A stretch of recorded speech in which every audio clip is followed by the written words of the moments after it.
यमुने महारानी की जय।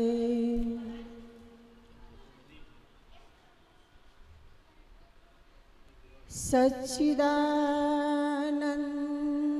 रूपाय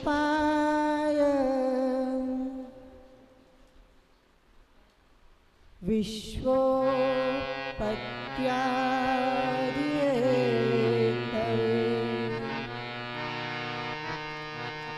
तापत्रय विनाशाय श्रीकृष्णाय वयं नमः। वसुदेवं सुतं देवं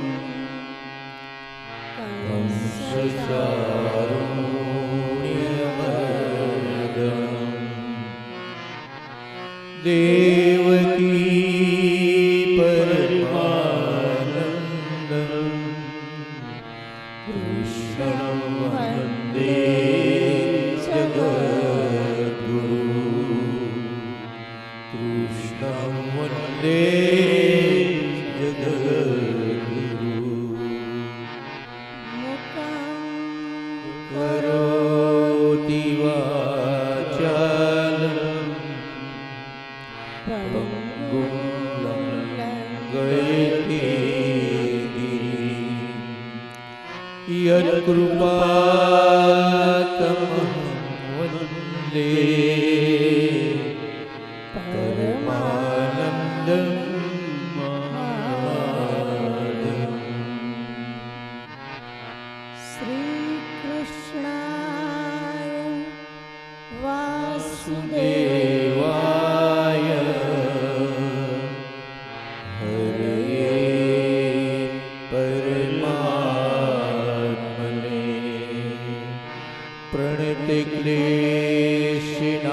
क्लेशनाशाय गोविन्दाय नमो नमः। गोविन्दाय नमो नमः।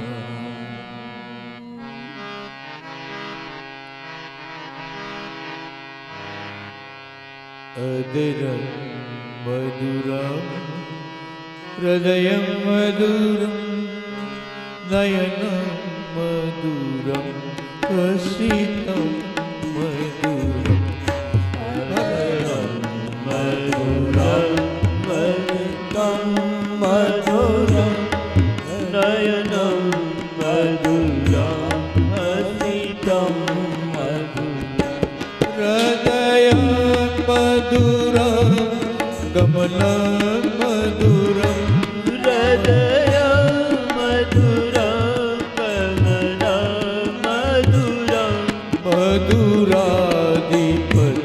मधुराधिपतेरखिलं मधुरं मधुराधिपते अखिलं मधुरं वचनं मधुरं चरितं मधुरं वसनं मधुरं वलितं मधुरं चलितं मधुरं प्रमितं मधुरं मधुराधिपतेरखिलं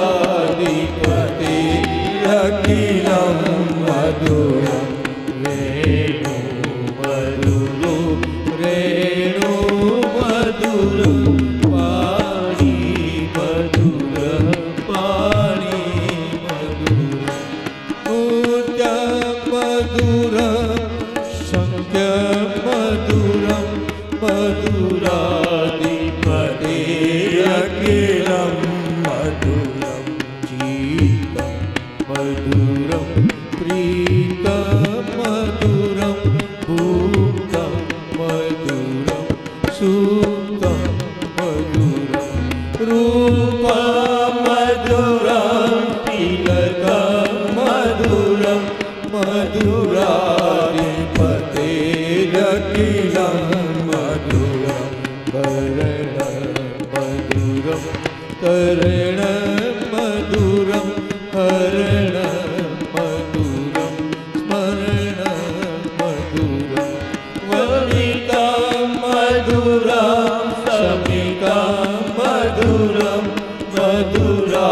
મધુરાધિપતે અખિલમ મધુરા માયા મધુરા યમુના મધુરા વીચી મધુરા સલિતા મધુરા કમલા મધુરા મધુરાધિપતે અખિલમ મધુરા ગોપી મધુરા લીલા મધુરા યુક્ત મધુરમ યુક્ત મધુરમ કૃષ્ણ મધુરા શિષ્ટ મધુરમ મધુરાધિપતે અખિલમ ગાયો મધુરા ષષ્ઠી મધુરા સૃષ્ટિ મધુરા દલિતા મધુરા ફલિતા મધુરા મધુરાધિપતે અખિલમ મધુરમ મધુરાધિપતે અખિલમ મધુરમ મધુરાધિપતે કૃષ્ણ કનૈયા લાલ કી જય. ભાગવત ભગવાન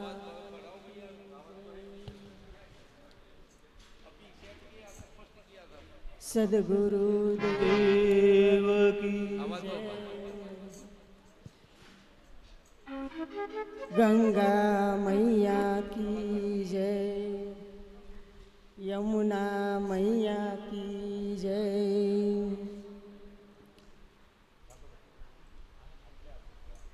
થોડુંક વોલ્યુમ આપજો.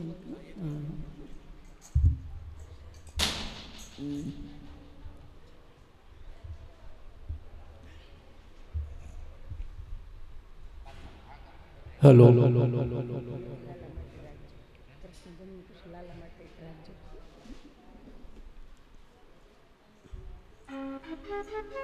નાગબાપુ કોટીલા પરિવાર આયોજિત સમસ્ત પિતૃમોક્ષાર્થે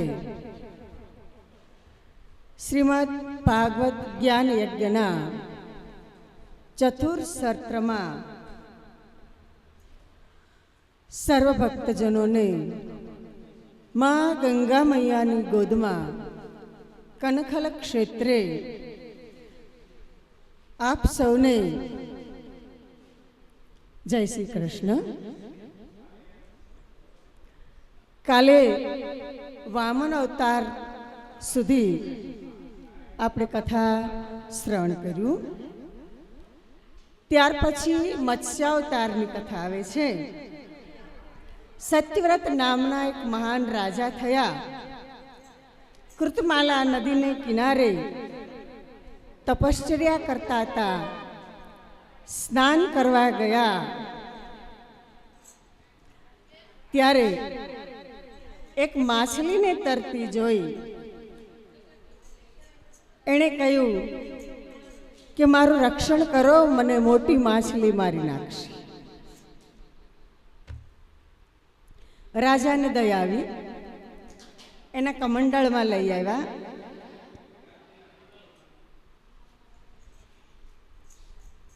કમંડળમાં લાવ્યા પછી માછલીનું સ્વરૂપ વધ્યું.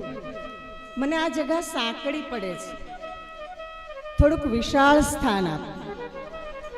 રાજાએ એને મટુકીમાં મૂકી, એના કરતાં પણ મોટી થઈ. સરોવરમાં મૂકી, પણ સરોવર કરતાં પણ એ માછલી મોટી થઈ ગઈ. અને સમુદ્રમાં મૂકવા ગયા ત્યારે માછલીએ વિશાળ રૂપ ધારણ કર્યું. રાજા સમજી ગયા. પ્રણામ કરીને કહે છે, સાચું કહો, આપ કોણ છો? તમે માછલીના રૂપમાં ભગવાન છો. મત્સ્ય ભગવાને રાજાને કહ્યું, આજથી 7મા દિવસે મહાપ્રલય થવાનો છે. આ પૃથ્વી જળબંબાકાર થઈ જશે ત્યારે હું એક નૌકા લઈને આવીશ.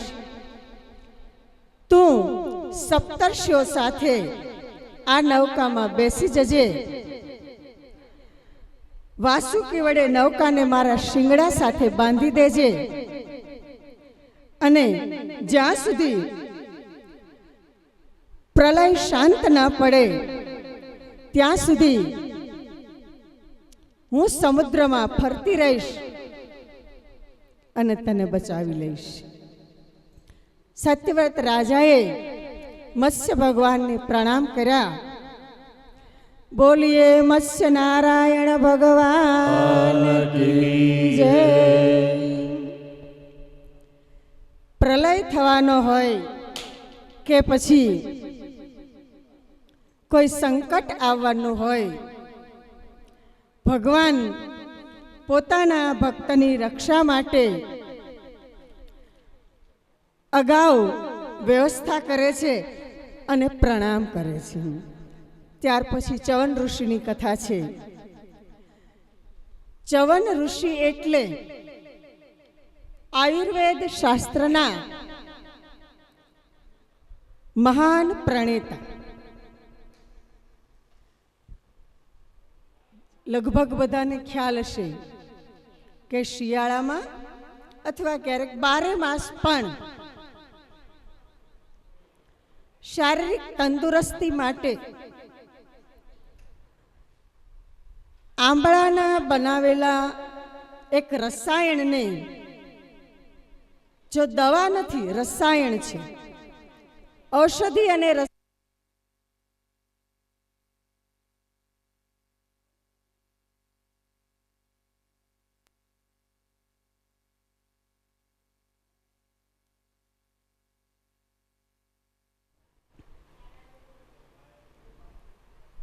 એટલે તો ભાગવત કથાને એવું કેવું છે, ભાગવત રસમાલયમ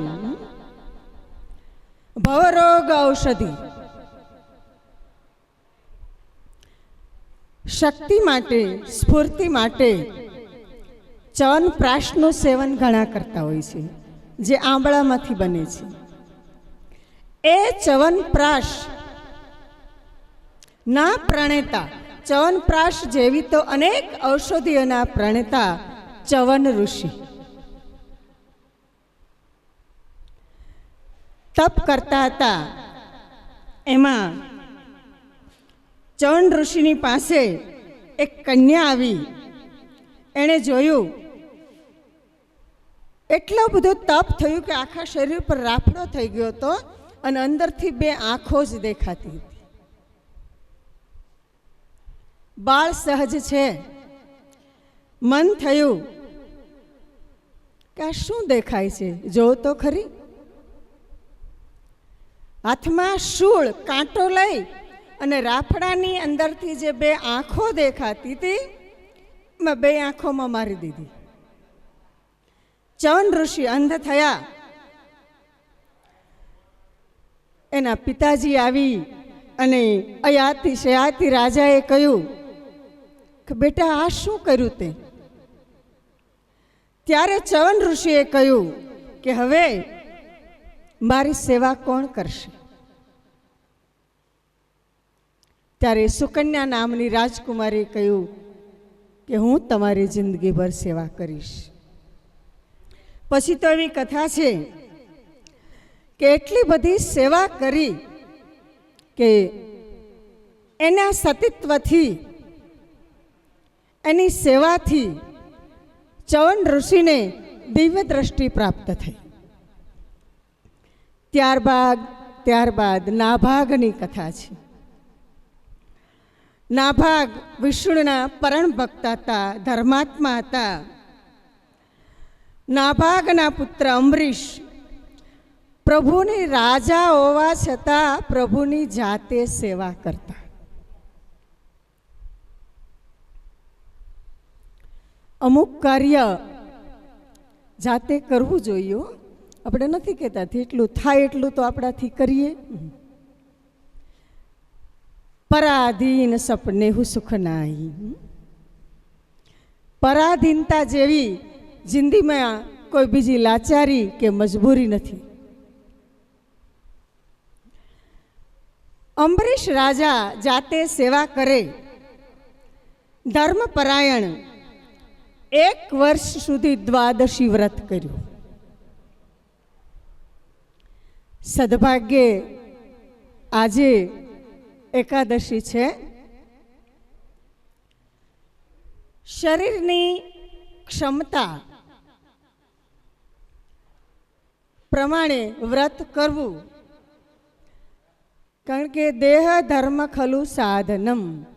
દેહ જો ચાલતો હશે તો જ ધર્મ કરી શકીશું. ઉપવાસ કરીને બીમાર પડી જવાય એવું વ્રત ન થાય તો ન કરવું. 1 વર્ષના ઉપવાસ કર્યા અંબરીશ રાજાએ. એ વ્રતની પૂર્ણાહુતિ વખતે છેલ્લા 3 દિવસ બાકી હતા, સોનાના શિંગડાવાળી ગાયો દાનમાં આપી.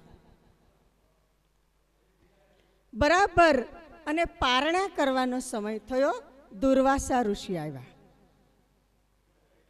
એણે એમ કહ્યું કે મહારાજ, તમે પ્રસાદની તૈયારી કરો, હમણાં હું સ્નાન સંધ્યા કરીને આવું છું. 1 વર્ષનું વ્રત છે અને આજે એના પારણા કરવાના છે.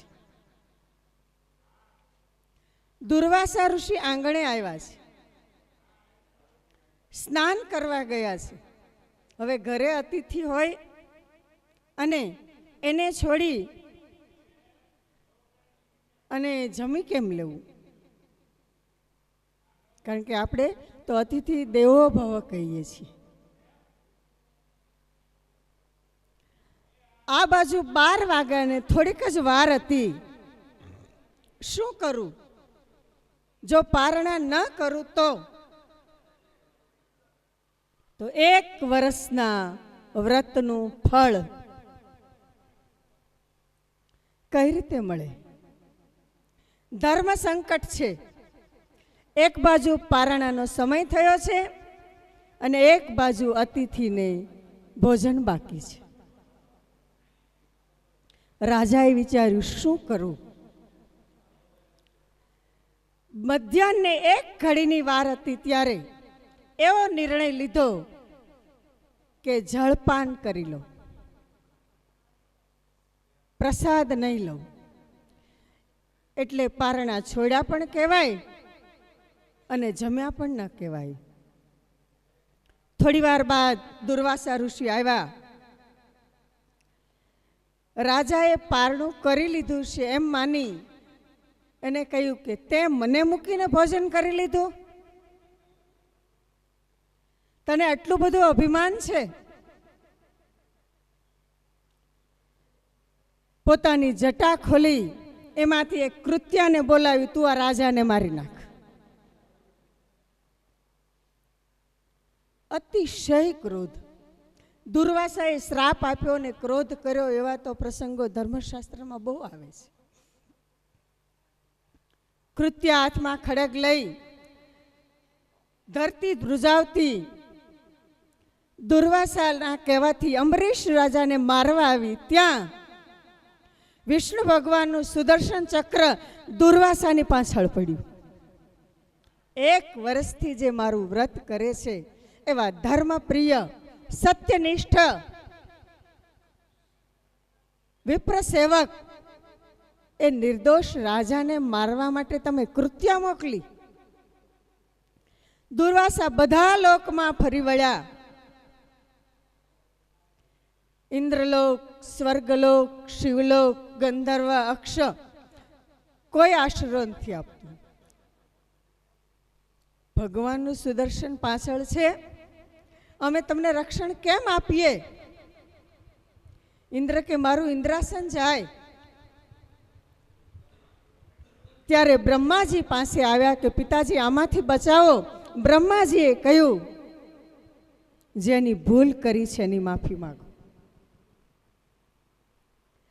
દુર્વાસા ઋષિ પાછા અંબરીશ રાજા પાસે આવ્યા, પગે લાગ્યા. હે રાજન, મને માફ કરી દે. આપ તો બ્રહ્મ દેવતા છો, આપ મને પગે લાગો તે સારું ના કહેવાય. અંબરીશ રાજાએ ભગવાનને પ્રાર્થના કરી. સુદર્શન પાછું ગયું. દુર્વાસાના ત્રાસથી કૃત્યાનો નાશ થયો અને અંબરીશ રાજાએ પારણા કર્યા. ત્યાર પછી સંભર ઋષિની કથા છે અને ત્રિશંકુની કથા છે. ત્રિશંકુ એટલે 3 જગ્યાએ અટવાયેલો.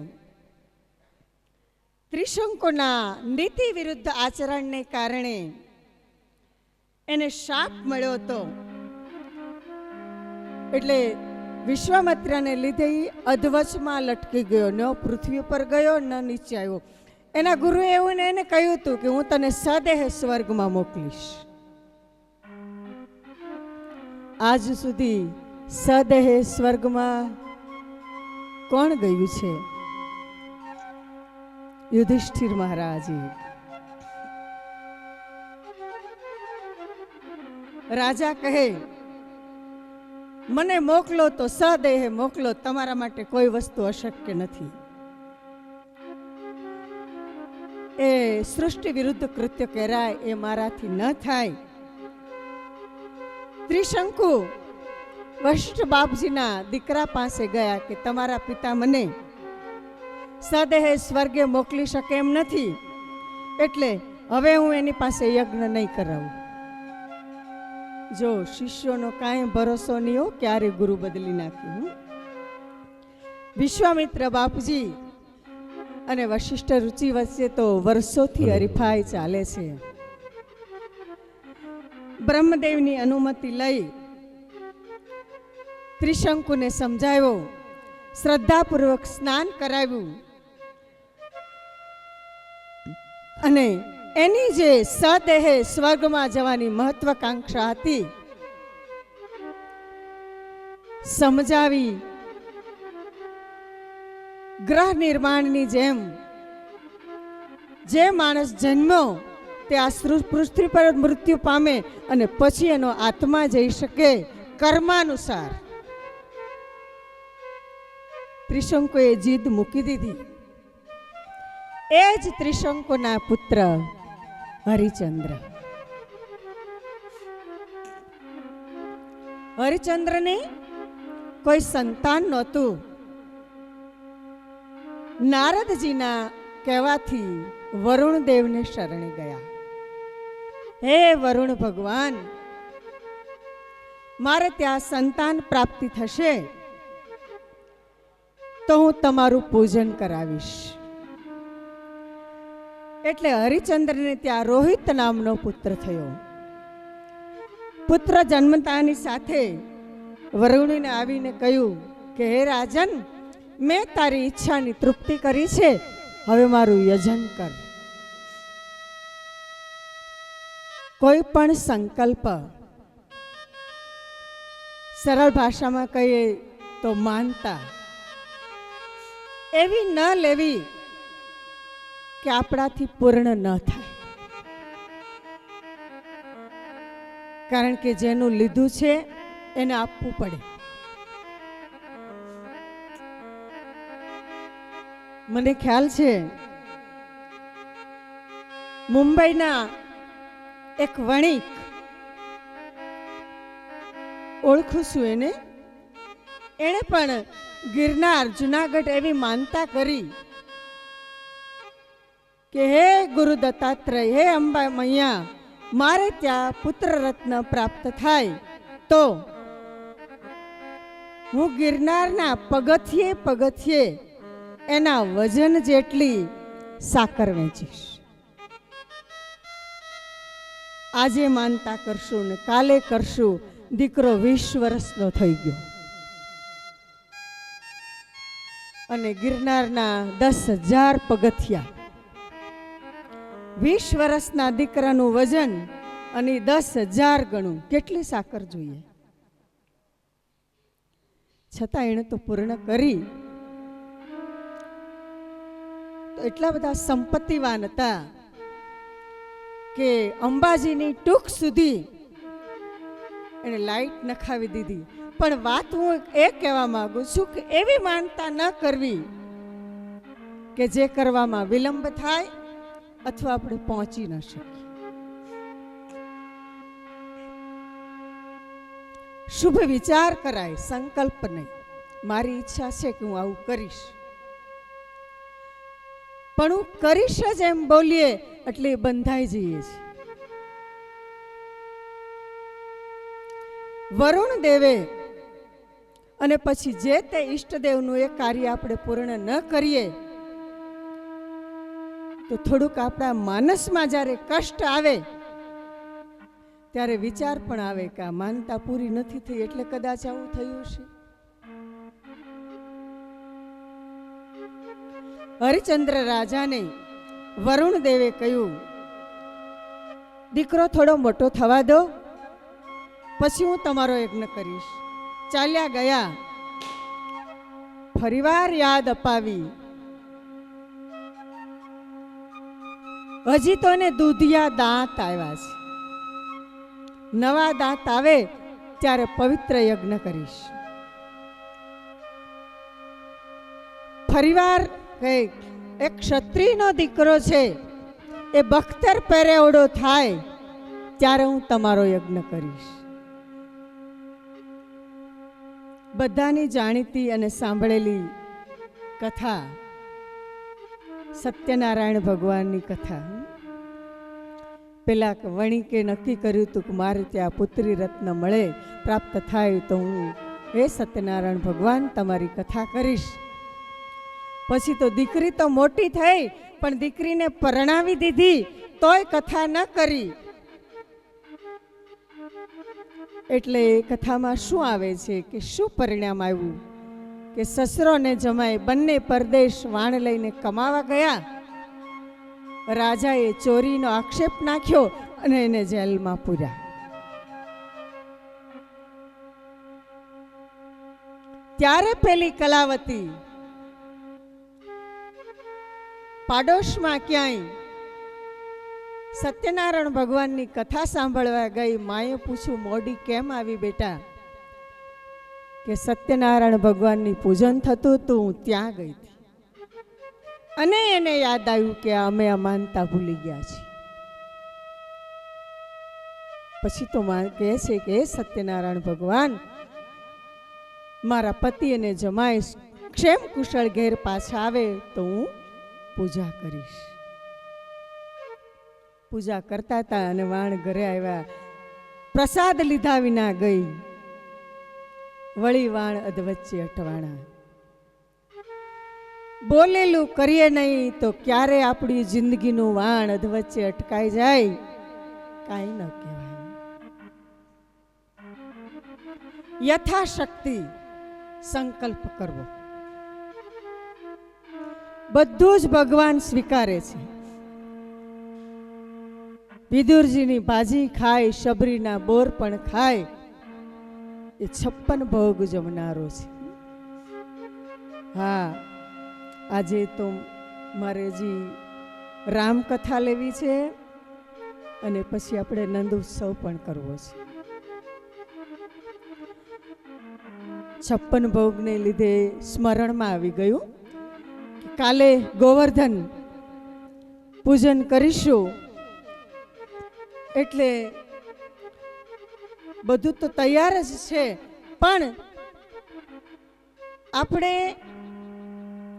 આપણી શક્તિ પ્રમાણે ઉત્સવ ઉજવીએ છીએ. ભગવાન ગોવર્ધનને 56 ભોગ ધરીશું, રૂક્ષ્મણી વિવાહ પણ કરીશું. પણ 1-2 દિવસ અગાઉ જો આ સૂચન મળ્યું હોય તો બધા એમાં સહભાગી થઈ શકે. રૂક્ષ્મણી વિવાહ પછી ગોવર્ધન. તો જેને 56 ભોગમાં પોતાનો પ્રસાદ ધરવો હોય એ પવિત્ર શુદ્ધ હોય તે લાવીને ધરી શકે. પછી ભલે નાનકડા પડિયામાં હોય. જ્યારે જ્યારે કથા કરીએ છીએ ને ત્યારે 56 ભોગ ધરીએ છીએ અને 56 વધી જાય છે. ભગવાનને ધરવા લાયક દરેક મીઠાઈ પદાર્થ એમાં ચાલે. આ એટલે તમને યાદ અપાવું છું.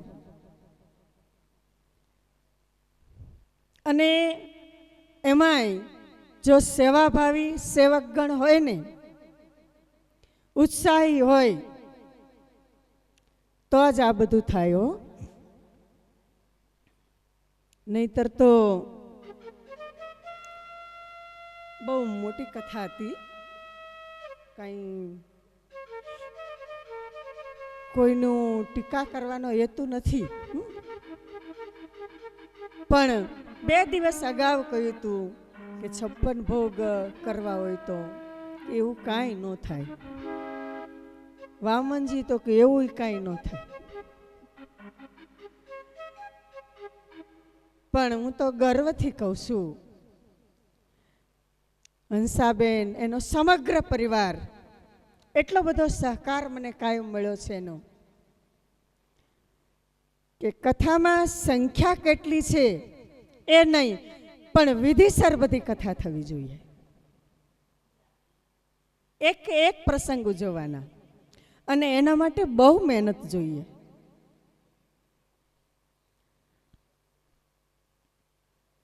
રાજા હરિચંદ્ર વરુણ દેવને વાયદા આપે છે, આજે યજ્ઞ કરીશ, કાલે યજ્ઞ કરીશ, પણ થતું નથી.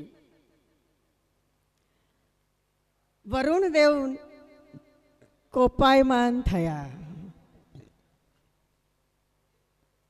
પીડા થઈ. રોહિત બીમાર પડી ગયો. હરિચંદ્રને પણ બીમારી લાગુ પડી. યાદ આવ્યું, કશું ક્યાંક અટવાય નહીં, ત્યારે કાંઈક વિચારવું કે શાના કારણે આ થયું છે, અને માર્ગ મળે જ. ગમે ત્યાંથી રસ્તો મળે. રોહિતને રોગની જાણ થતા પોતે વરુણદેવનો યજ્ઞ કરાવ્યો. પછી તો હરિચંદ્ર રાજાએ યશસ્વી યજ્ઞો કર્યા. પુરોહિત વિશ્વામિત્ર હતા. ઇન્દ્ર મહારાજે પ્રસન્ન થઈ હરિચંદ્ર રાજાને સોનાનો રથ આપ્યો. થોડુંક ભગવાનનું કરો ને, ભગવાન 1000 ગણું કરીને પાછું આપે છે. એક દિવસ નારદજીએ ઇન્દ્રની સભામાં જઈ હરિચંદ્ર મહારાજની પ્રશંસા કરી. ઇન્દ્રને એની પરીક્ષા લેવાનું મન થયું. વિશ્વામિત્રને અયોધ્યા મોકલ્યા. જાઓ તો ખરા. હરિચંદ્ર અને તારામતી બહુ દાનવીર છે, બહુ પુણ્યશાળી છે, સત્યવ્રત છે, ખોટું બોલતો નથી, પ્રજાવત્સલ છે. જોઈએ એનું તપ કેવું છે, એની નિષ્ઠા કેવી છે. વિશ્વામિત્ર ઋષિ આવ્યા પરીક્ષા લેવા. પણ મેં સાંભળેલું છે, ભાગવતમાં તો નથી, કે એ જ રાત્રે હરિચંદ્ર રાજાને સપનું આવ્યું. શું સપનું આવ્યું? કે એક ઋષિ આંગણે આવ્યા. હરિચંદ્ર રાજસભામાં બેઠા છે અને આવી અને માગણી કરી, શું આપ કહો તે આપો, તારું રાજ્ય મને આપી દે. તથાસ્તુ. અને સવારે હરિચંદ્ર મહારાજ ઉઠ્યા, જાગ્યા તારે જોયું કે આ તો સપનું હતું. પણ વિચાર થયો, સપનામાં મેં દાન તો કર્યું છે ને, હવે મારાથી આ રાજ્ય ન રખાય. કેટલી સત્યનિષ્ઠા વિચારો. સપનામાં દીધેલું મારું ના ગણાય હવે. અને એ જ દિવસે વિશ્વામિત્ર ઋષિ આવ્યા, મને થોડો સમય આપો મહારાજ, તમારી 1000 સુવર્ણ મુદ્રા પણ હું પૂરી પાડી દઈશ. માગવા વાળો આવીને માગે ને એમ કે તમે બધા ઘર બહાર નીકળી જાઓ, કેટલું આપી શકતી? એટલે તો કહેવાય કે તું કઈ રાજા હરિચંદ્ર નથી. સમય આપો, તમારી સુવર્ણ મુદ્રા હું આપી દઈશ. અયોધ્યામાં તો રહેવાનું નહોતું, તારે 1000 સુવર્ણ મુદ્રા કમાવા માટે અયોધ્યા નગરીમાં નહીં રહેવાય, કારણ કે હવે મારું રાજ શાસન છે. ભલે મહારાજ. એ અયોધ્યાનો રાજવી હરિચંદ્ર, તારામતી અને પુત્ર રોહિત ચાલતા થયા. વચનો વિવેકી આમાં જે નર નારી પાનબાઈ, એ બ્રહ્માદિક લાગે તેને પાય.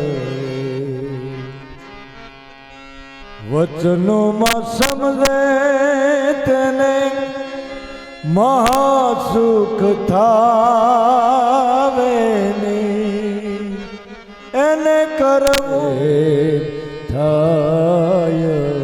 વચન વિવેકી આમાં જે નર નારી પાનબાઈ, બ્રહ્માદિક લાગે તેને પાય. વચન વિવેકી એ નરની નારી પાનબાઈ, બ્રહ્મા આપણે એની પગે લાગે. મહારાજ મને સમય આપો. રાજમહેલના પટાંગણની બહાર નીકળતા હતા. વિશ્વામિત્રે કહ્યું, ઊભો રે. બોલો મહારાજ, તું હવે રાજા નથી, તે મને તારું સર્વસ્વ અર્પણ કર્યું છે. તારી મહારાણી અને તારા શરીર પરના આભૂષણો આપી દે. ભલે મહારાજ. તારામતીએ પોતાના અલંકારો ઉતારી દીધા. વિશ્વામિત્ર મહારાજને હાથ જોડીને કહ્યું, બાપજી, મારા સૌભાગ્ય ચિહ્ન હું નહીં ઉતારી શકું. ભલે. પાણી માગે ત્યાં દૂધ હાજર થાય. સોનાની થાળીમાં જમનારા એ રાજકુમાર હરિચંદ્ર રાજા અને તારામતી ઉઘાડે પગે અયોધ્યાની સરહદની બહાર નીકળી ગયા. કાશી નગરીમાં આવ્યા. કાશી નગરમાં આવી અને કાશીની બજારમાં એ અયોધ્યાનો રાજા કહે છે ભાઈ કોઈ અમને ચાકરીએ રાખે એવા. કાશી નગરના લોકો જોઈ રહ્યા. કપડા ભલે મેલા હોય પણ છે કોઈ જાતવાન માણસ, કુળવાન છે. શું કામ કરશો? આપ જે કહો તે કરશું. કેટલી દાસીઓ જેની ચાકરી કરતી હશે. એ તારામતી, એ ફૂલ જેવો રાજકુમાર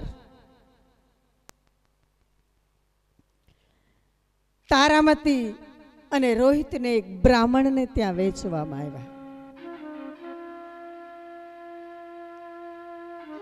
અને હરિચંદ્ર રાજા એક ચાંડાલને ત્યાં ચાકરીએ રહ્યા. કામ શું કરવાનું? સ્મશાનમાં કોઈ મૃતદેહને અગ્નિદાહ દેવા આવે એની પાસેથી દાણ ઉઘરાવાનું, કફન લેવાનું. બ્રાહ્મણને ત્યાં તારામતી ને રોહિત ચાકરી કરે છે, જેની સેવામાં દાસ દાસીઓ હતા, એ તારામતીને પેલી બ્રાહ્મણની સ્ત્રી રાત ને દિવસ કામ કરાવે છે. કામ કર્યું નથી, પેલી ફાવે તેમ બોલે છે. કામ કરતા આળસ આવે છે, હૃષ્ટપુષ્ટ દેખાય છે. એમને એમ નથી લાવ્યા તને, તારા પૈસા દીધા છે મેં કાશીની બજારમાં. હા માતાજી, થોડીક વાર લાગે કરી નાખીશો. પેલો નાનકડો રોહિત કહે, માં ભૂખ લાગી છે, બેટા આટલું કામ કરી લઉં ને પછી આપું.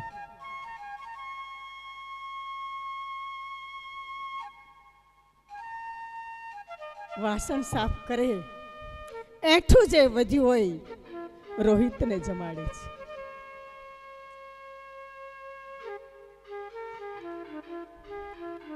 રાત્રે મોડા સૂવે છે.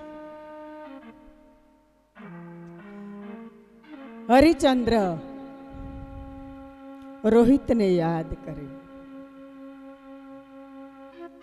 પછી વિચારે કે નહીં, હું મારી ફરજ ઉપર છું, હું રાજા નથી. જો કેવી કસોટી થાય છે સત્યની. તારામતીને માલિકને કહ્યું, અરે શું કરે છે? આવી માતાજી, પૂજાનું મોડું થાય છે, ફૂલ લઈ આવ જા. હમણાં લાવી. નાનકડો રોહિત પાછળ પાછળ દોડ્યો જાય. ફૂલ ઉતારે છે. રોહિતે એક પતંગિયું જોયું. પતંગિયાને પકડવા ફૂલ છોડમાં દોડતો દોડતો બગીચામાં જાય છે. ધ્યાન ન રહ્યું, સર્પ ઉપર પગ દીધો. બહુ વિશાળ કથા છે, પણ મારે ઘણી કથા લેવી છે. રોહિતના પગ નીચે સર્પ દબાયો ને સર્પ દંશ થયો. માં કરીને રાડ નાખી. માં દોડી, શું છે બેટા? પ્રાણ પંખેરું નીકળી ગયું. તેડી લીધો. પૂજાના ફૂલ લેવા જતા પોતાનું ફૂલ કરમાઈ ગયું.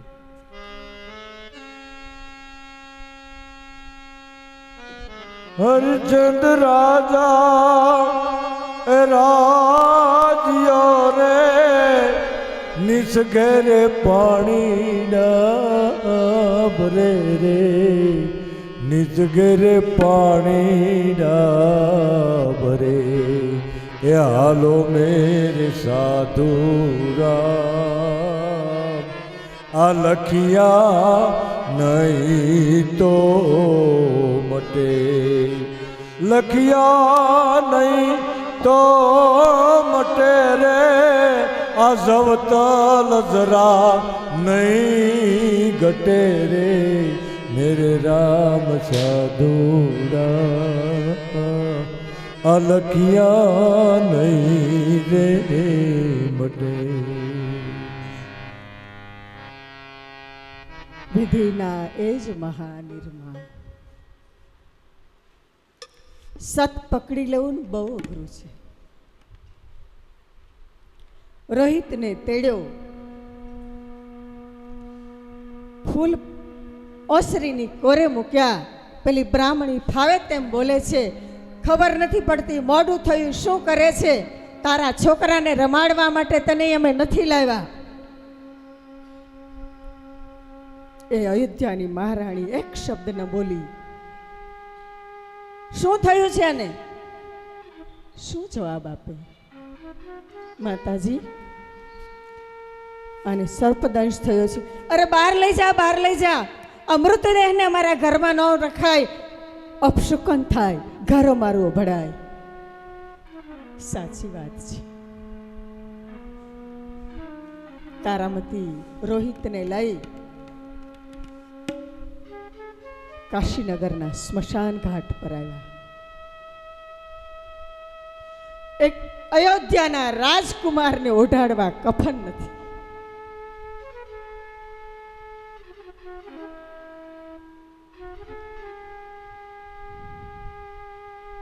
તારામતી સ્મશાનના દ્વારે આવીને ઉભા રહ્યા. હાથમાં દંડ છે, તેજ છે મોઢા પર, વાળ વિખરાઈ ગયા છે, શરીર કૃશ થયું છે. ઉભા રહેજો જે હોય તે. બોલો. તારામતી અવાજ ઓળખી ગઈ. ઓહો, મહારાજા.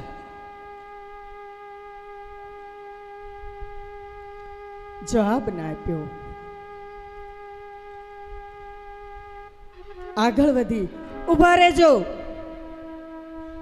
આ બાળકને અગ્નિદાહ દેવાનો છે. દાણ ભર્યા વગર, કફનનું ઋણ ચૂકવ્યા વગર અગ્નિદાહ દઈ નહીં શકો. મહારાજ, હું હરિચંદ્ર રાજા અવાજ ઓળખી ગયા. ઓહો, રોહિત, હૃદય ધબકારો ચૂકી ગયું.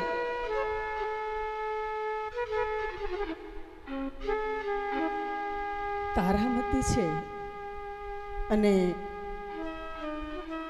રોહિત ગયો, પણ હૃદયને કઠણ કર્યું. ના, આજે હું હરિચંદ્ર નથી, આજે હું પિતા નથી, આજે હું ચાંડાલનો ચાકર છું. જે હોય તે ત્યાં જ ઉભા રહેજો. દાણ ચૂક્યા વગર અગ્નિદાહ નહીં દઈ શકાય.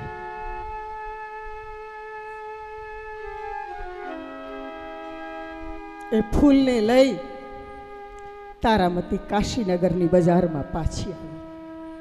એ ભાઈ, કોઈ મને 1 રૂપિયો આપશો, તમે કહેશો તે તમારી ચાકરી કરીશ. કોઈ સજ્જનને દયા આવી, સ્મશાનમાં પાછી આવી.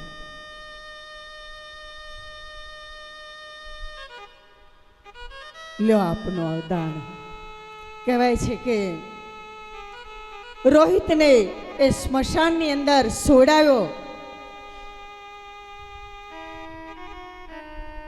અને જ્યાં અગ્નિદાહ દેવાની તૈયારી કરે છે ત્યાં ઇન્દ્ર મહારાજ પ્રગટ થયા. ધન્ય છે હરિચંદ્ર તારી તપસ્યા ને તારા સત્યવ્રતને ધન્ય છે. માગી લે કે પ્રભુ આવી કોઈની પરીક્ષા ન કરશો, નહીતર કળિયુગમાં કોઈ ભગવાનને માનશે. પછી તો એવું કહેવાય છે કે ઇન્દ્ર મહારાજે રોહિતના દેહ પર અમૃત વર્ષા કરી રોહિત સજીવન થયો. આ કુળમાં ભગીરથ રાજા, રઘુ રાજા અને પછી દશરથ ને રામચંદ્ર. લેકિન કે અમારા પૂર્વજોના કંઈક સત્કર્મ હોય, ફાટે પણ ફીટે નહીં, પડી પટોળે ભાત.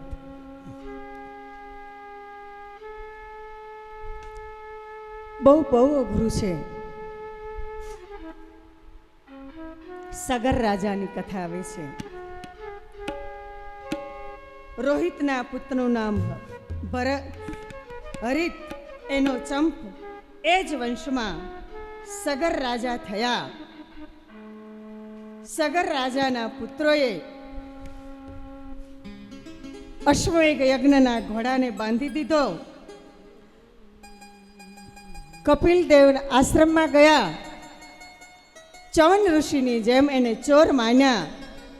દંડ કરવાની તૈયારી થઈ એટલે કપિલ ભગવાને એને શ્રાપ આપ્યો અને બળીને ભસ્મ થઈ ગયા.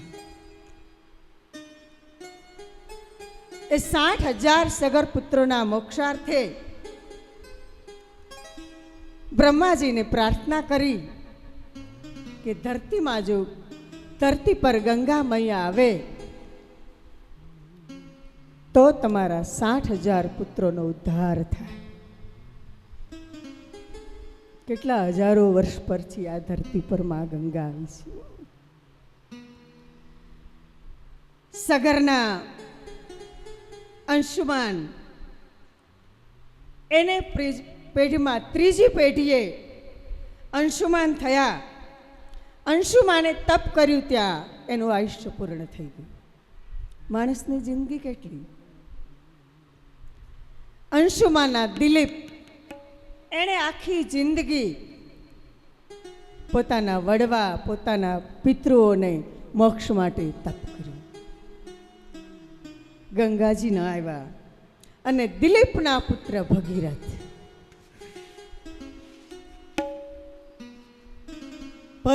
ભગીરથ રાજાએ તપશ્ચર્યા કરી દર્શન દીધા.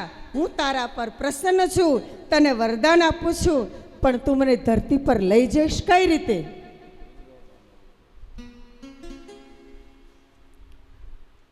તારી ધરતી, તારી પૃથ્વી મારો વેગ ઝીલી નહીં શકે. હું ધરતીને રસાતાળમાં લઈ જઈશ, પાતાળમાં લઈ જઈશ.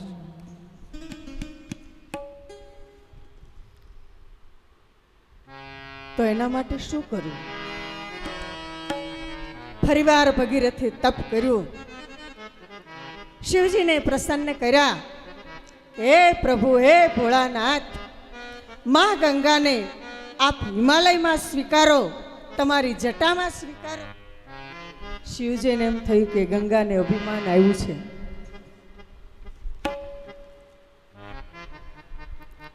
આવવા દો ગંગાને. અંગે અભિમાન ને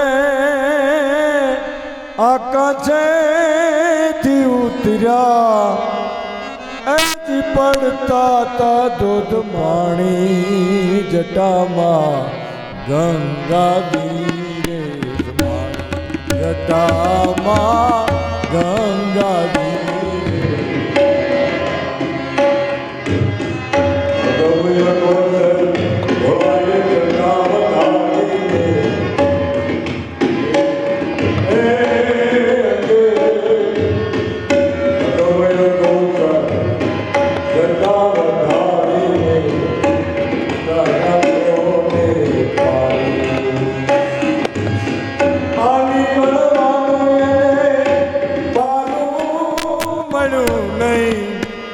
આ ગંગાજીને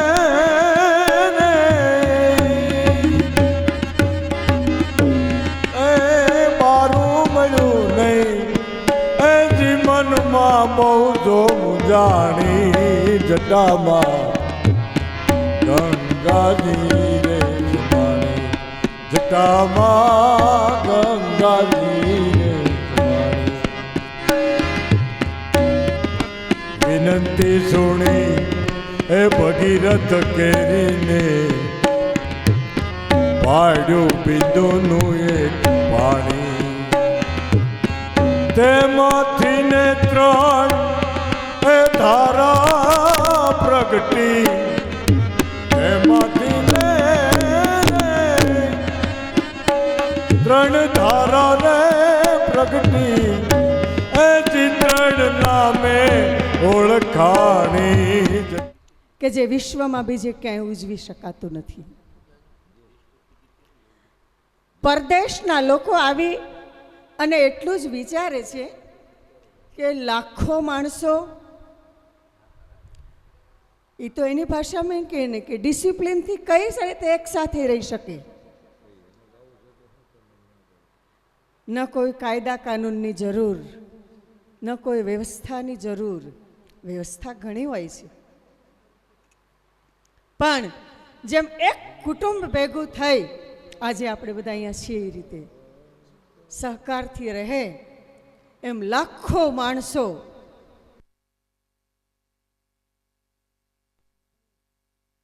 પ્રસાદ લે અને વળી 3 મહિના ચાલે. એમાં વિશેષ તિથિનું મહત્વ હોય. પૂનમનું સ્નાન, મકર સંક્રાંતિનું સ્નાન, અમાસનું સ્નાન, ઠેક ઠેકાણે કથાઓ ચાલતી હોય. અદ્ભુત આનંદ છે એ તો. એમાંય ગૌરવની વાત કરું તો આજે પણ બગદાણામાં રોજ હજારો માણસો એક પંગતે બેસીને જમે, એમ કુંભ મેળામાં પણ બાપા સીતારામનું રસોડું હોય. રસોડા તો બધાના હોય, પણ રોજ 1.25 લાખથી વધારે માણસ જમતું હોય. ભારતના બધા ક્ષેત્રોમાંથી અન્નક્ષેત્ર ત્યાં શરૂ હોય. જ્યાં નીકળો ત્યાં બોલે, પ્રસાદ પાકે જાઓ, પ્રસાદ પાકે જાઓ, જમવા આવો, જમવા આવો. પણ બાપા સીતારામ બગદાણા બજરંગદાસ બાપાના રસોડે મારી નજરે મેં જોયું છે, પોતાના રસોડે લઈને આવેલા લોકો ત્યાં પ્રસાદ લેવા આવે.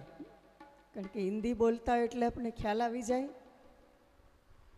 આપ કહાં સે આए? कोई के महाराष्ट्र, हम पंजाब से आए. तो आप यहाँ प्रसाद लेने के लिए? हाँ, हर जगह पंडाल है, हर जगह प्रसाद है, लेकिन यहाँ बहुत बढ़िया होता है.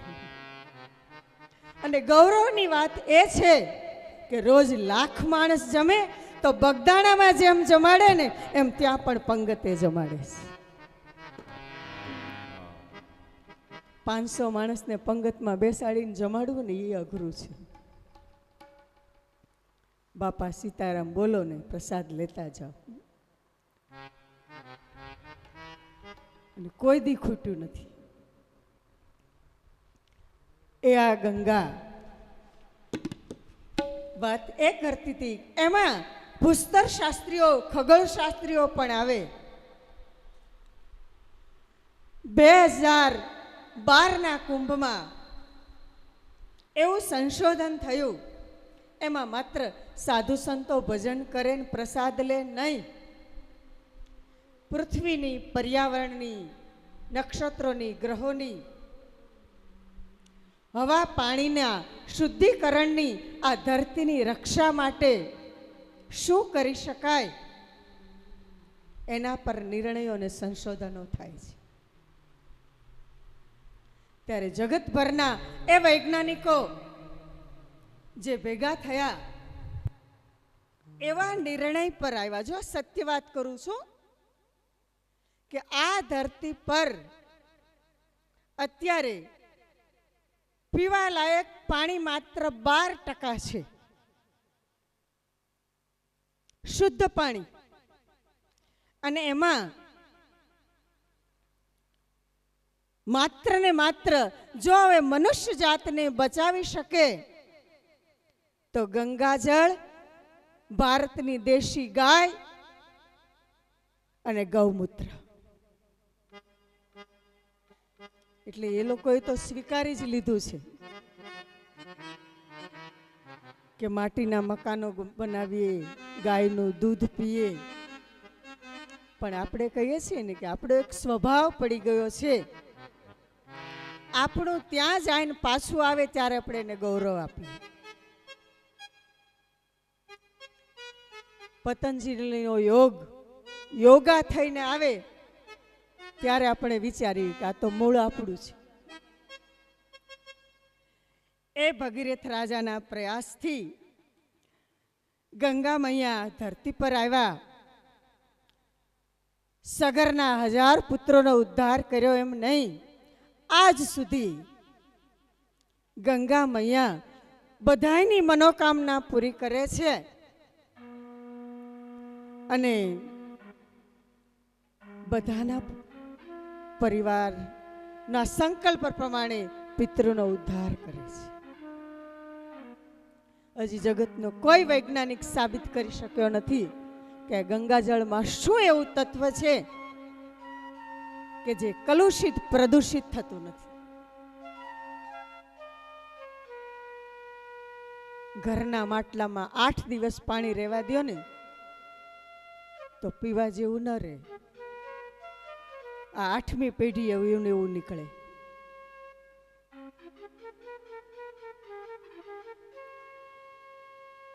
અને જેમ સૂર્યનારાયણ પ્રત્યક્ષ દેવ છે એમ ગંગા મૈયા પ્રત્યક્ષમાં છે. મારી તો બહુ શ્રદ્ધા છે. પ્રમાણ છે. હજારો ડોક્ટરોએ ના પાડ્યા એવા કેન્સર મટ્યા છે ગંગાજળથી. શારીરિક રોગ મટ્યા છે. મનના તમામ સંકલ્પ સિદ્ધ કરે છે. પ્રમાણ તમને આપું તો આપણી સાથે આ બેન રસોડામાં કામ કરે છે, લીલીબેન.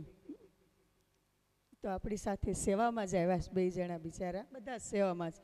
પણ એણે મને વાત કરી કે બેન સાવરકુંડલાના છે કે મારા દીકરાને ત્યાં પુત્ર જન્મ થવાનો હતો.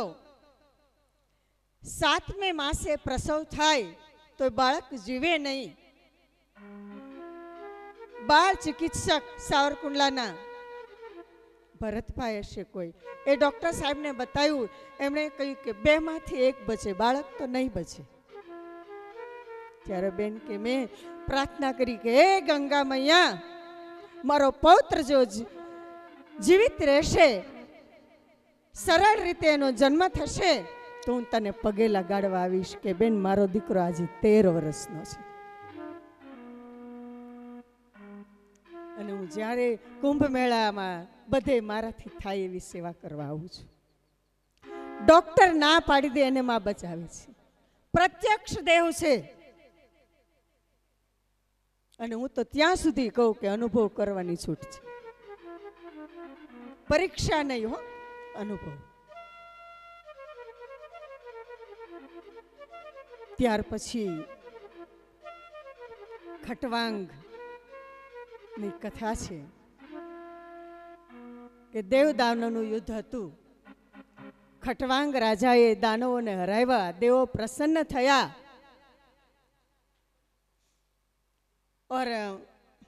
મારે ઓર બોલાઈ ગયું. ખટવાંગ રાજાએ બ્રહ્માજીને પૂછ્યું કે યુદ્ધથી થાકી ગયો છું, આ શાંતિનો દેશ છે. જ્યારે જ્યારે યુદ્ધ થાય ત્યારે પ્રથમ શાંતિના પ્રયાસો થયા છે. મહાભારતના યુદ્ધ પહેલા કૃષ્ણ દુર્યોધનને સમજાવવા ગયા હતા કે અડધું રાજ્ય નહીં તો 5 ગામ તો દે, આપણે યુદ્ધ નથી કરવું. શ્રીલંકાના કિનારેથી વાનર સેના લઈને આવેલા રામચંદ્ર ભગવાને પણ મોકલ્યા હતા કે રાવણને કહી દો સીતાજીને આપી દે, તારી લંકા અખંડ રહેશે. કારણ કે આપણે તો વસુદેવ કુટુંબકમને માનનારા, લડાઈ ઝઘડા ક્યાંથી સ્વીકારીએ? એ ખટવાંગ રાજા દેવોને જીતાડ્યા. એ પૂછ્યું કે માગી લો, તમારા પર પ્રસન્ન છીએ. તો કહો કે મારું મૃત્યુ કેટલી વાર છે? કે હજી 8 ઘડી તમારું જિંદગી છે. ઓહો, એટલું તો ઘણું કહેવાય. કહેવાય છે કે 8 ઘડીમાં ખટવાંગ રાજાએ વિષ્ણુ ભગવાનને પ્રસન્ન કર્યા અને વૈકુંઠ લોકમાં ગયા.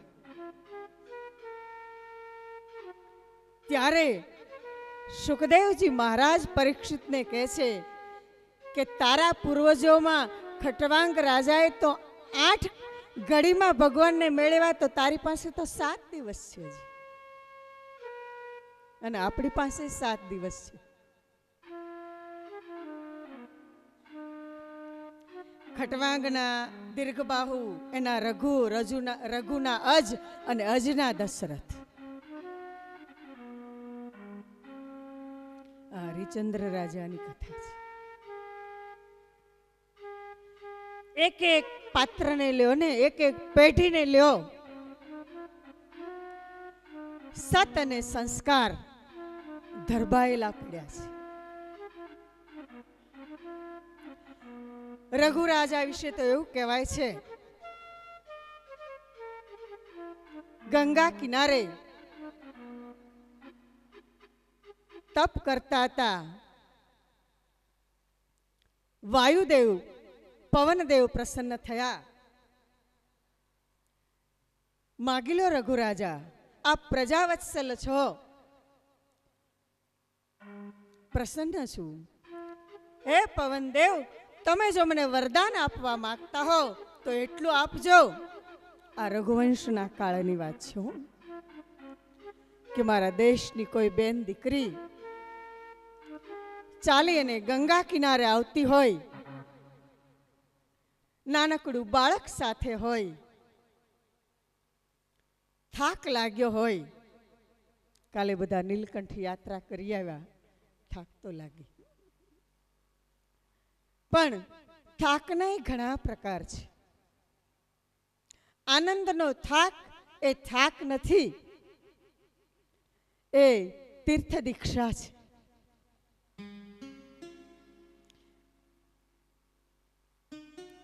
એ પીડાકારી નથી, એ આનંદદાયી છે.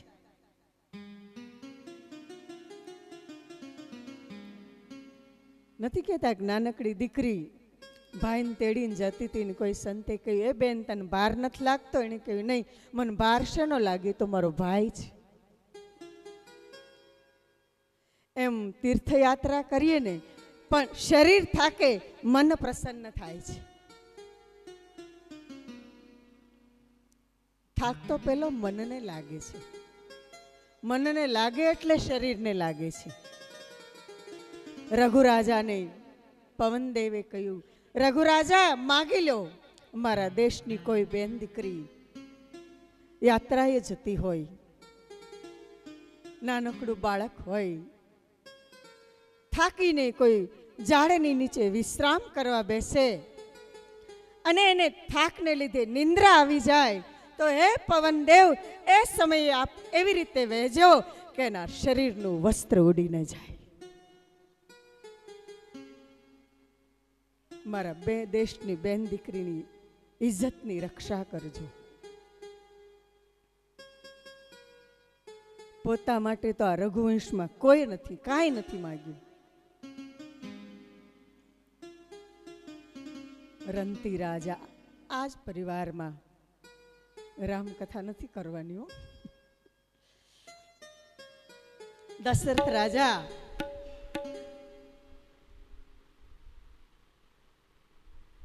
ઉત્તરાવસ્થા થઈ, સંતાન નથી, કે મારી અયોધ્યાની પ્રજા ઈચ્છે છે કે કાલે સવારે આ અવધનો વારસ કોણ થશે. મારી રાણીઓ બોલતી નથી પણ મનમાં મૂંઝાય છે. જેમ મનુષ્ય જીવન છે, જેમ જેમ ઉંમર થાય એમ વિચાર, જરૂરિયાત અને ઈચ્છામાં પરિવર્તન આવે. દીકરી નાની હોય ત્યારે ઢીંગલી અને રમકડે રમતી હોય. એ 15 વર્ષની દીકરી રમકડે અને ઢીંગલીથી નહીં રમે. એને કહેવું નહીં પડે, હવે ઢીંગલી મૂકી દે, છૂટી જશે. ભણતી હોય ત્યારે ભણતરની વાતો કરે, સાસરે ગયા પછી એના પરિવારની વાતો કરે. જેમ ઉંમર થાય ને એમ વાતનો વિષય બદલાતો જાય.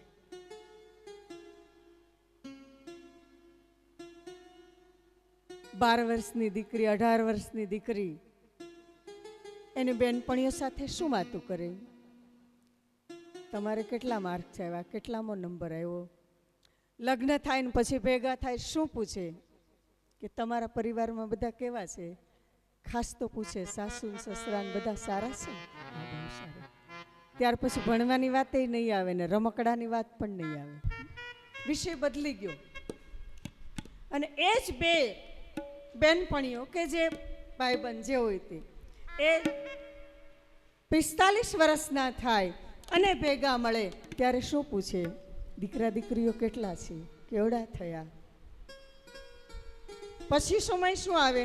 એમને ઘર કેમ ચાલે છે? જો માણસ એનો એ છે. વાતનો વિષય બદલાતો જાય, છૂટી જાય છે, છોડવું નથી પડતું. દશરથ રાજા ઉત્તરાવસ્થામાં વિચારે છે, કાલે અવધની ગાદી કોને સોંપીશ? ગુરુ એવું ઈચ્છે, મારા દેહ નિર્વાણ પછી મારો શિષ્ય સવાયો થવો જોઈએ. મારી સેવક પરંપરા, મારો સંપ્રદાય, મારો આશ્રમ એનું નામ ઉજ્જવળ રાખે. આશ્રમના મહારાજ શ્રી છે ને, નરેશાનંદજી મહારાજ, અમે પહેલા હું ને હંસાબા મળવા આવેલા. કહ્યું, मेरे पास जो सुविधा है ना माता जी दूंगा, और आपको क्या चाहिए? नहीं नहीं, बस मैं इतना चाहता हूं कि मेरे गुरुजी का नाम, उनकी इज्जत, उनका शासन और बढ़े, और कुछ नहीं चाहिए मेरे को. હું વેપારી નથી. દરેક ગુરુની એવી ઈચ્છા હોય કે મારો શિષ્ય સવાયો થાય. દરેક માતા પિતાની એવી ઈચ્છા હોય કે મારા સંતાનો મારા કરતા શ્રેષ્ઠ બને. પિતા અને ગુરુ બે પાત્રો સમાજમાં એવા છે. પિતા પુત્રથી હારવામાં ગૌરવ માને છે, ગુરુ શિષ્યથી હારવામાં ગૌરવ માને છે.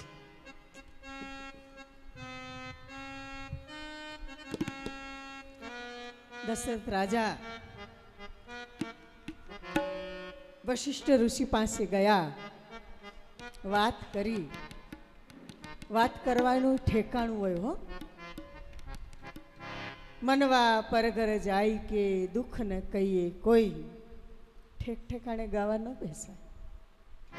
સાંભળવામાં રસ છે, પણ દુઃખનું નિવારણ કરવામાં રસ નથી.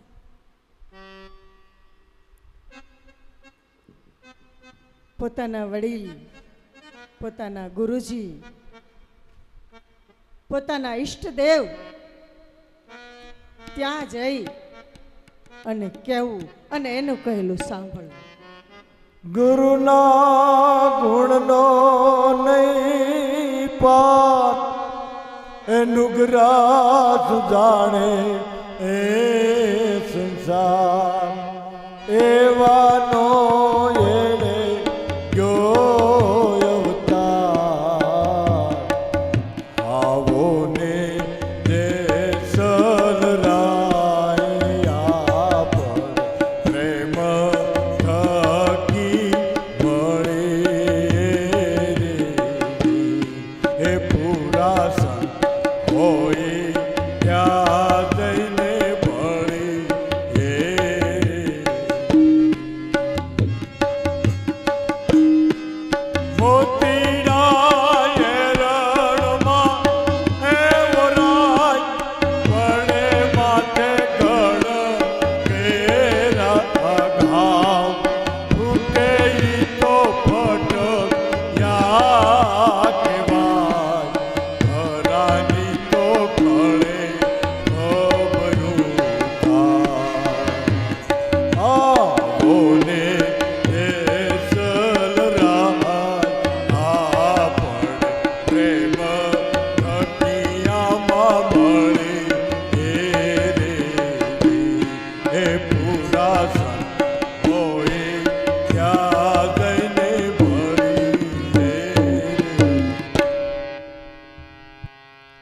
મોતી એરણમાં ઓરાય, માથે ઘણકેરા ઘાવ, ફૂટે તો ફટકિયા કહેવાય. સોનું જેમ તપે ને અગ્નિમાં એમ શુદ્ધ થાય. દશરથ રાજા ગુરુજી પાસે આવ્યા. ગુરુ ગુરુ ગઈ વિપદ મહિપાલા, ચરણ લાગી કહી વિપદ વિશાલા. આવો મહારાજ, આપ ઉદાસ છો,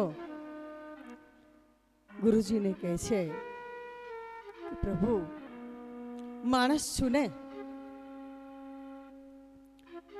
શું વર્ણન કરું? અવધપુરી રઘુપુનમુનિ રાવ, વેદ વિદિત જેહી દશરથ નાવ.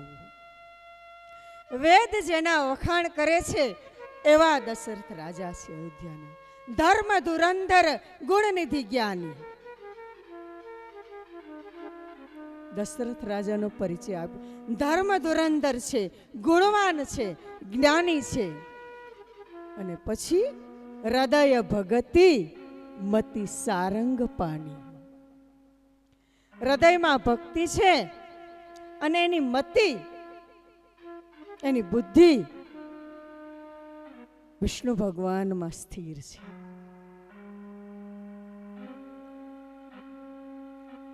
ગુરુજીને કહે છે, ગુરુજી માનવ છો,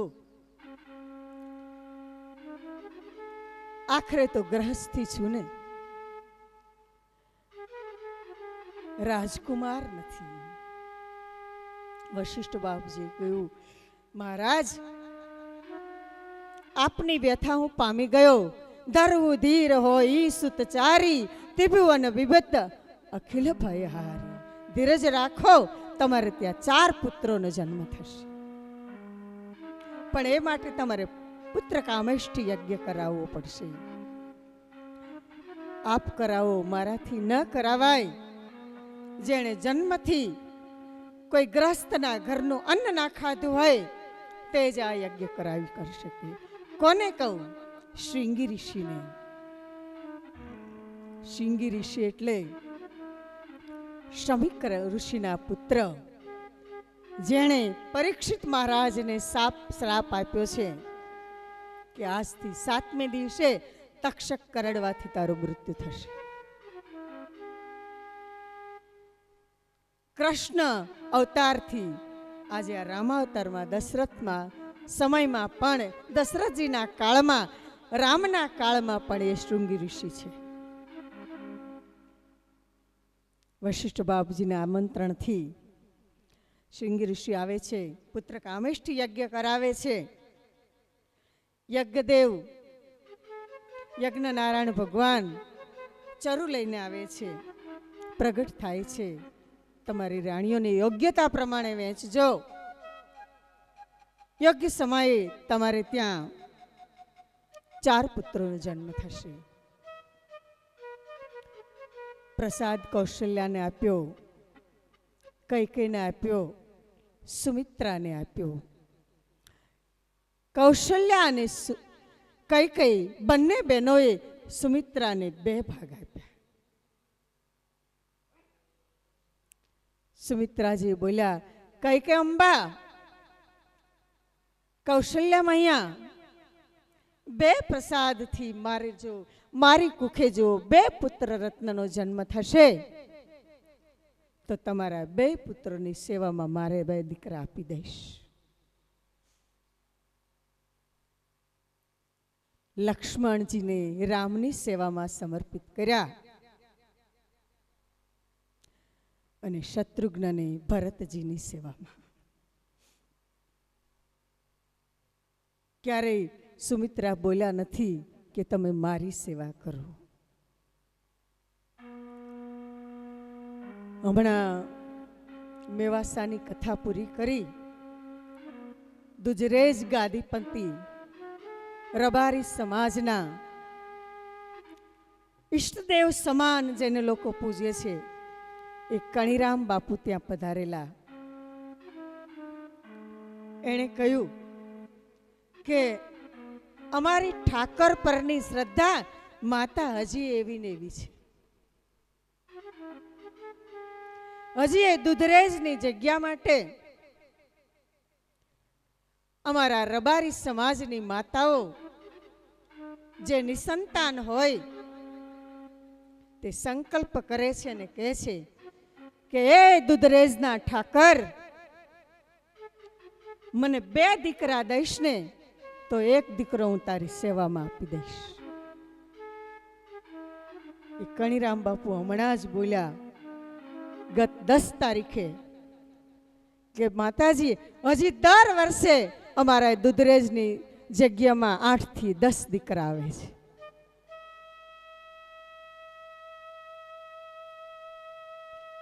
કે બીજો દીકરો દેવા આવે ત્યારે થોડો સમય માતા પિતા રડે છે, પણ ઠાકરને દીધો એટલે દેવો જ પડે. અને અમે રબારી સિવાય કોઈ સમાજ પાસેથી સંસ્થા ચલાવવાનું દાન લેતા નથી અને બધે દાન આપીએ છીએ, પ્રસાદ લેવડાવીએ છીએ.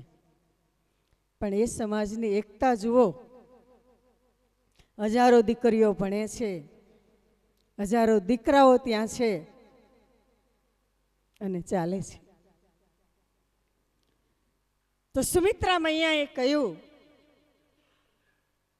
કે હે માં, મારા 2 દીકરા તમારા બંને દીકરાની સેવામાં સમર્પિત કરી દઈશ. સમય જતા દશરથ મહારાજને ત્યાં 4 પુત્રોનો જન્મ થયો. રામચંદ્રજી, લક્ષ્મણ, ભરત અને શત્રુઘ્ન. માત્ર આમાં સાર છે. બોલીએ રામચંદ્ર ભગવાન કી જય. લક્ષ્મણ લાલજી મહારાજ કી જય. ભરત ભૈયા કી જય. શત્રુઘ્ન મહારાજ કી જય. ચારે ભાઈઓ મોટા થવાની તૈયારીમાં છે. આરતી કરવી છે ને રામલલાની.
ભોલી માતા